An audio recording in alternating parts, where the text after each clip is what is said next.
जय हिंद, नमस्कार। आप इस वक्त देख रहे हैं हिंदुस्तान तहलका न्यूज और मैं हूं आपके साथ आशु धारीवाल। बड़ी खबर इस वक्त की आ रही है कि एनआईए की टीम ने फरीदाबाद से अब एक और गिरफ्तारी कर ली है। दरअसल उमर नबी का सहयोगी उमर नबी, जिसका नाम दिल्ली ब्लास्ट से लगातार जुड़ा आ रहा था क्योंकि वो उस कार में मौजूद था, फिदाइन हमला था और उसके बाद जब डीएनए लिए गए तो वो उमर नबी की बॉडी लगी, यानी कि जिस आतंकी ने ब्लास्ट किया था वो उमर नबी था। ये सबसे बड़ी कड़ी मिली थी और उसके बाद उमर नबी के इर्द गिर्द जो है पूरी जांच चल रही थी। इस बीच आज फरीदाबाद से एक बड़ी गिरफ्तारी हुई है। एनआईए ने उमर के ही एक साथी शोएब को आज गिरफ्तार किया है। बता दें कि शोएब की हिस्ट्री जो है वो भी आतंकी ही रही है और शोएब को पहले भी जांच के लिए एनआईए ने बुलाया था।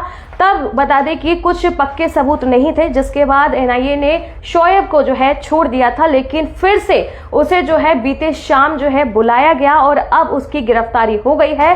क्योंकि जो दूसरे आतंकी है, यानी कि इस पूरे मॉड्यूल की मैं बात करूं तो अभी तक 6 आतंकियों की गिरफ्तारी हुई थी। 7वां यहाँ पर शोएब है जिसे अभी गिरफ्तार किया गया है। आगे इससे पूछताछ की जाएगी। जो पिछले 6 गिरफ्तारी हुई है उन्होंने बताया कि शोएब भी इस गिरोह में जुड़ा हुआ है। शोएब साथ था और उमर को जिसने कमरा मुहैया कराया था, यहाँ सिर्फ रहने के लिए कमरा नहीं बल्कि लॉजिस्टिक सपोर्ट जो है वो भी उमर को दी गई थी शोएब की तरफ से। तो शोएब की गिरफ्तारी हुई है। एनआईए की टीम ने आज फरीदाबाद से एक बड़ी गिरफ्तारी की है। इसके साथ बता दें कि उमर नबी को लेकर बड़ी खबर जो है वो आ रही है। सूत्रों के हवाले से बताया जा रहा है कि उमर जो है उसकी साइंस पर बहुत अच्छी पकड़ थी, यानी कि साइंस को वो जड़ से जानता था।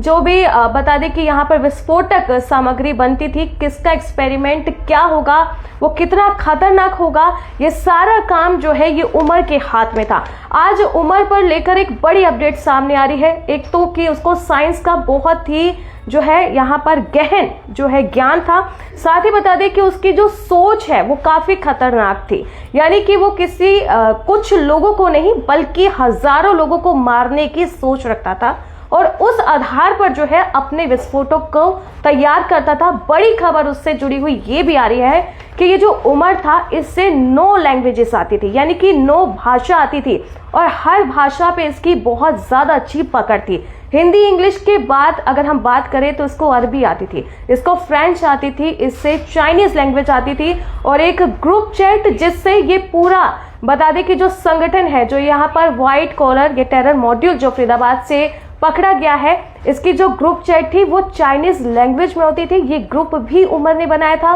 बड़ी खबर और हैरान करने वाली जानकारी सामने आ रही है कि साइंस पर इतनी अच्छी पकड़ होना, खतरनाक सोच होना और 9 लैंग्वेजेस का ज्ञान होना। उमर जो है अपने पूरे संगठन में राज करता था क्योंकि उसके मुकाबले का कोई आतंकी यहाँ नहीं था। ये खबर आ रही है सामने कि वो जो दूसरों को सलाह देता था तो सब मान जाते थे कि ठीक है, अगर उमर ने कहा है तो इस तरह की ही सामग्री बनेगी, क्योंकि हर चीज पर उसकी पकड़ बहुत ज्यादा थी। साथ में बता दें कि एक बड़ी खबर, बड़ी अपडेट भी जो सामने आ रही है वो ये कि उमर जो है अपने हर सेंटेंस के लास्ट में एक लाइन बोलता था, ये दीन का काम है, इस पर सवाल नहीं होना चाहिए।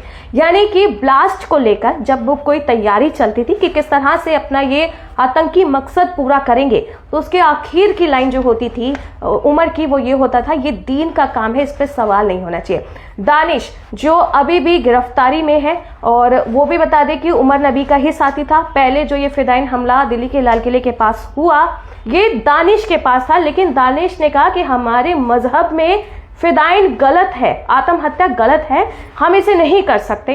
तो उस वक्त भी बता दें कि उमर ने उसे समझाने की कोशिश की थी। उस पर उसने एक वीडियो भी बनाई थी, जो वीडियो वायरल भी हुई थी, जो हमारी सीक्रेट एजेंसीज है उनके हाथ लगी थी और उसके बाद वो वीडियो सोशल मीडिया पर आई। हमने अपने चैनल पर भी दिखाया था कि किस तरह से कमरे में बैठकर उसने जो है सुसाइडल अटैक को, फिदाइन हमलों को, आत्मघाती हमलों को डिफेंड किया था, बताया था कि ये कितनी अच्छी चीज है, इसे करना चाहिए, ये मजहब का काम है।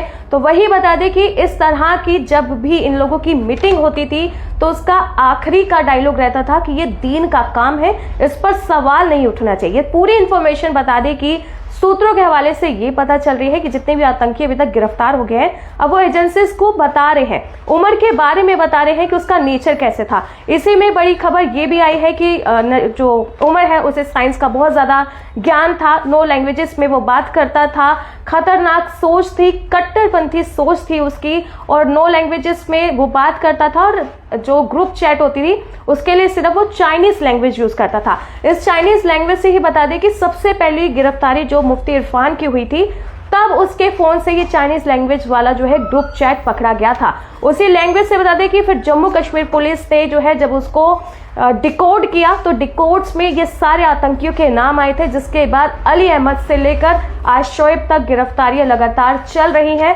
इस संगठन का हर एक आतंकी अब जो है पकड़ा जा रहा है। इसी के साथ बता दें कि कमरा नंबर 4 यूनिवर्सिटी का बड़ी खबर अब अल फलाह यूनिवर्सिटी से भी आ रही है, और यूनिवर्सिटी पर कई बड़े सवाल भी दाग के जा रही है यही खबर कि कमरा नंबर 4 में जो है एसीटोन एक लिक्विड होता है। दरअसल ये जो वुमेन्स नेल पेंट लगाती है उसे रिमूव करने का काम करती है।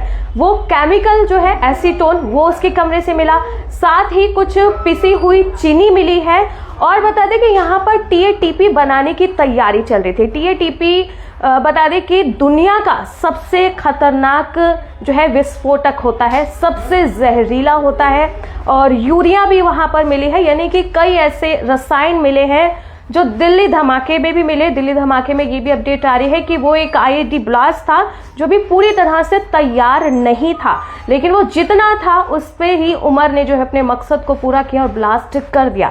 तो उमर को लेकर ये हैरान करने वाली जानकारियां सामने आ रही है कि किस तरह से उसकी कट्टरपंथी सोच थी। इस सोच के पीछे भी जो उसके साथी हैं उन्होंने जानकारी दी है सूत्रों के हवाले से हम भी आपको बता रहे हैं कि जो उमर है वो 2023 की नू हिंसा और साथ में जो सामुदायिक हत्याएं होती थी उसे लेकर जो है वो काफी ज्यादा गुस्से में रहता था, और वो अपने साथियों से कहता था कि जो देश है ये बढ़ चुका है, अब ये 2 धर्मों में बढ़ गया है और हमें तैयार रहना चाहिए आने वाली स्थिति के लिए।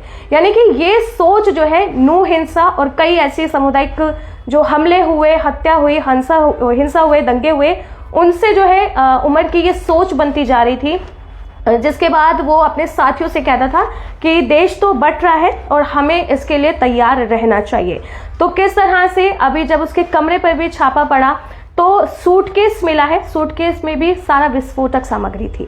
तो उमर को लेकर ये बड़ी खबर थी जो हमने आपके साथ शेयर की। इसी के साथ मैं बताना चाहूंगी कि आज 26/11 है, 26/11/2008। सबको पता होगा कि किस तरह से ताज होटल पर आतंकी हमला हुआ था। उस खबर ने भी देश को दहला दिया था। 2008 से 2025 का सफर हम तय कर चुके हैं, लेकिन स्थिति कुछ भी नहीं बदली है। ये वो खबरें हैं, ये वो तारीखें हैं जिससे देश जो है एक बार फिर से दुख की तरफ मुड़ जाता है, क्योंकि 2008 का इतना बड़ा आतंकी हमला था कि उससे देश उभरा नहीं था कि 2025 तक हम आ गए और अभी भी लगातार देश में आतंक का माहौल वही बना हुआ है। यहाँ पर लगातार संगठन पकड़े जा रहे हैं, आतंकी हमले हो रहे हैं। और इस बीच बता दें कि आज एनआईए की जो सुबह फरीदाबाद में एक बार फिर से रेड हुई है, एक गिरफ्तारी हुई है। ये शोएब है, ये शोएब वही है जिसने उमर की मदद की थी। अपने ही बहन के घर में इसने रहने की जगह दी थी। मेवात और नू के कई मकान इसने उमर को दिखाए थे और उसके बाद अपनी ही बहन के घर में उसने पनाह दी। उमर ने यहाँ रहकर पूरी तैयारी की, क्योंकि यहाँ पर जो उमर है वो कहा जा रहा है कि 10 दिन से वो कमरे में बंद भी था। तो एक तरफ तो शोएब जिसने लॉजिस्टिक मदद भी की वो खैर गिरफ्तार हो चुका है। एनआईए की टीम ने उसे आज सुबह ही फरीदाबाद से गिरफ्तार किया है, लेकिन यूनिवर्सिटी पर बड़े सवाल उठ रहे हैं। खबरें ये भी आ रही है कि उमर जो है वो लेक्चर नहीं लेता था, ना ही किसी से ज्यादा बातें करता था। इतना जो उसको साइंस का ज्ञान था, इतनी उसे लैंग्वेजेस आती थी, और बीते दिन तो खबरें ये भी आ रही थी कि बच्चों को भी थोड़ा सा डरा धमका के रखता था। और अब ये पता चल रहा है कि अब वो ज़्यादा बात भी नहीं करता था। हाल ही में उसने लेक्चर लेने भी छोड़ दिए थे, वो क्लासेस में नहीं जाता था और ना ही किसी से ज़्यादा इतना इंटरेक्शन रखता था, अपने कमरे में रखता था। तो एक यूनिवर्सिटी में रहकर इतना कुछ चल रहा था, ये बड़े सवाल खुद ब खुद अल्फा यूनिवर्सिटी पर खड़े हो रहे हैं। सोशल मीडिया पर लगातार अल्फा यूनिवर्सिटी पर सवाल उठ रहे हैं कि इतना बड़ा संगठन यहाँ से चल रहा था, इतना बड़ा संगठन यहाँ से सक्रिय था, जो अंदर के प्रोफेसर्स थे, टीचर्स थे, जूनियर ट्रेनी डॉक्टर थे, उनके हवाले से इन मकसदों को पूरा किया जा रहा था। उमर नबी जिसने दिल्ली ब्लास्ट किया, सबसे बड़ा कनेक्शन तो उसी का निकला था। शाहीन को लेकर भी बता दें कि बड़ी अपडेट आ रही है कि एनआईए की टीम लखनऊ और कानपुर उसे लेकर पहुंची थी। खैर, उस जांच में जो जानकारी है वो अभी सामने नहीं आई है, उसके लिए भी हम आपके साथ जुड़ेंगे और आपके साथ शेयर करेंगे, क्योंकि शाहीन जिस एनजीओ से जुड़ी हुई थी, डॉक्टर शाहीन जो महिला डॉक्टर है, उस एनजीओ में भी बता दें कि कई फर्जी बैंक अकाउंट पकड़े गए हैं और इसी के साथ जिनके बैंक अकाउंट पकड़े गए हैं उसमें 13 नाबालिग लड़कियां हैं। ये सच में एक परेशान करने वाली खबर है। 13 नाबालिग लड़कियां शाहीन से जुड़ी हुई थी। शाहीन ने उनसे ये कहा था कि आप जो है इस एनजीओ के लिए एक अपने बैंक अकाउंट खुलवाओ और हर महीने हम आपको एक फिक्स पेमेंट करेंगे। या तो ये लड़कियां बहुत गरीब घर से थी, क्योंकि यही एक खबर सामने आ रही है कि जिसमें उन्होंने पैसे के लालच में आकर अकाउंट खुलवा लिया। नाबालिग लड़कियां थी, ना समझी में ये कदम भी उठ गया। लेकिन अब बता दें कि उन 13 जो नाबालिग लड़कियां हैं उनसे जांच की जाएगी कि शाहीन ने किस तरह से बहला फुसला के किया था। और इसमें सबसे बड़ी जो एक लॉजिक बता दें कि यहाँ बन रहा है कि ये वही पैसा था जो बाहर से आता था, क्योंकि इन सारे फिदाइन हमले, आतंकी हमले, ब्लास्ट जो भी हो रहे हैं, इनके लिए जितनी भी फाइनेंशियल सपोर्ट थी वो करने वाली खुद शाहीन थी। और शाहीन ने ही ये अकाउंट्स खुलवाए हैं, बैंक अकाउंट खुलवाए हैं, जिसमें नाबालिग लड़कियां और कुछ दिहाड़ी मजदूर हैं। उन्हें भी नहीं पता कि इन अकाउंट्स में पैसा कब आ रहा था, क्या। बस एक दो बार शाहीन ने उनको पेमेंट की थी कि ठीक है आपने अकाउंट खुलवाया तो मैं आपको पेमेंट दूंगी। तो उस लालच से ही बता दें कि आगे लोग जुड़ते गए और ये बैंक अकाउंट खुलते गए। लेकिन अब कानपुर और लखनऊ में भी शाहीन को लेकर एनआईए टीम पहुंची है, जांच चल रही है। अब उस एनजीओ का हर एक अकाउंट खंगाला जाएगा, उन नाबालिग लड़कियों से मिला जाएगा। बड़ा सवाल उठ रहा है कि क्या नाबालिग लड़कियां भी जैशे मोहम्मद के टारगेट में आ चुकी है? क्या शाहीन ने उनका ब्रेन वॉश कर दिया था? क्या इन लड़कियों की भी कोई इन्वॉल्वमेंट है? ये खबर जैसे ही हमारे सामने आएगी, जिस पर जो भी अपडेट आएगी, हम आपके साथ लाइव सेशन में जुड़ेंगे। आज के लाइव सेशन में मैं थी आशु धारीवाल आपके साथ, जिसने खबर बताई उमर के बारे में, बताया आपको कि कैसे बड़ी अपडेट आ रही है। नो लैंग्वेजेस इसको आती है, साइंस का अच्छा ज्ञान था, किस तरह से विस्फोटक सामग्री इसके कमरे से मिली। एक डीप फ्रीजर मिला है। डीप फ्रीजर बता दें कि रसायन के तापमान को बैलेंस करने के लिए यूज कर रहा था। AK-47 इसके कमरे से मिली है, यानी कि इसने पूरे कमरे को जो है अपना ट्रेनिंग रूम बना रखा था, जहां पर ये ब्लास्ट की चीजें बनाता था, बॉम्ब बनाता था, विस्फोटक सामग्री बनाता था। यूनिवर्सिटी पर यह बड़ी खबर है। और साथ ही जो एक बड़ी खबर आज सुबह की थी, यूनिवर्सिटी पर तो सवाल उठ ही रहे हैं कि यूनिवर्सिटी के अंतर्गत इतना कुछ चल रहा था और किसी को कानो कान खबर नहीं थी। और बड़ी खबर सुबह की यह है कि फरीदाबाद से एनआईए ने जो उमर नबी आतंकी है उसी के सहयोगी शोएब को गिरफ्तार कर लिया है, जिसने मेवात और नूह में कई कमरे दिखाने के बाद अपनी बहन के घर ही पनाह दी थी उमर को, इस पूरे मकसद को पूरा करने के लिए।